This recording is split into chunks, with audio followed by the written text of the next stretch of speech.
போதும் போதும் போதும்னு சொல்கிற அளவுக்கு நம்ம கமெண்ட் பாக்ஸில் இந்த கமெண்ட் நிறைஞ்சு போயிருக்கு. ஸோ டிப் பாக்ஸ் இதுதான் எல்லாரும் கேட்குறது. எனக்கு உண்மையை சொல்லணுன்னா டிப் பாக்ஸ்னால் என்னன்னே தெரில. நான் மட்டும் தான் அப்படி இருக்கேன்னு பார்த்தா நம்ம கமெண்ட்லேயும் நிறையா பேர் கேட்டிருந்தாங்க டிப் பாக்ஸ்னால் என்ன அப்படின்னு சொல்லிட்டு.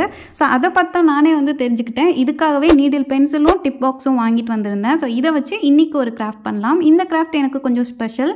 ஸோ என்னன்னு சொல்லிட்டு வீடியோ எண்டிங்கில் உங்களுக்கு புரியும். மொத்தம் 6 பாக்ஸ் எடுத்திருக்கேன். கீழே ஓரத்தில் ஒரு பாக்ஸில் க்ளூ அப்ளை பண்ணி சைடு ஓரத்துலையும் க்ளூ அப்ளை பண்ணி இன்னொரு பாக்ஸ் அப்படியே ஒட்டி விட்டுக்கிறேன். இதே மாதிரி 2 செட் ரெடி பண்ணி வச்சுக்கேன். நெக்ஸ்ட் இன்னொரு பாக்ஸ் எடுத்து ஃப்ளாட் ஆக்கி சைடில் க்ளூ அப்ளை பண்ணி இன்னொரு பாக்ஸ் அப்படியே ஸ்டிக் பண்ணிக்கிறேன். இப்போ 2 செட்டாக ரெடி பண்ணோம்ல, அதுக்கு கீழே க்ளூ அப்ளை பண்ணி இந்த ஃப்ளாட்டாக ஒட்டியிருந்தோம்ல அந்த பாக்ஸில் 2 சைடும் இந்த மாதிரி ஸ்டிக் பண்ணிக்கலாம். இப்போ பார்க்கும்போது தெரிஞ்சிருக்கும் ஒரு குட்டி ஃபோட்டோ ஃப்ரேம் மாதிரி ரெடி பண்ணியிருக்கோம். இதில் என்னோட ஃபியான்சியோட சைல்ட்ஹுட் பிக்கை தான் ஃபிட் பண்ண போகிறேன். ஸோ அதனால கொஞ்சம் ஸ்பெஷலாக ஹார்ட், அதுக்கப்புறம் ஸ்டிக்கர், லெட்டர் ஸ்டிக்கரில் லவ் அப்படின்னு சொல்லிட்டு 2 சைடு எழுதிட்டு ஃபிட் பண்ணிட்டேன். ஃபைனலாக ஃபோட்டோ ஃபிட் பண்ணோன்னா பார்க்குறதுக்கு இப்படி தான் இருக்குது. இதுக்கு தான் ஸ்பெஷல்னு சொல்லியிருந்தேன். இந்த வீடியோ பிடிச்சிருந்துன்னா அப்படியே லைக் பண்ணிட்டு நீங்களும் ட்ரை பண்ணி பாருங்கள்.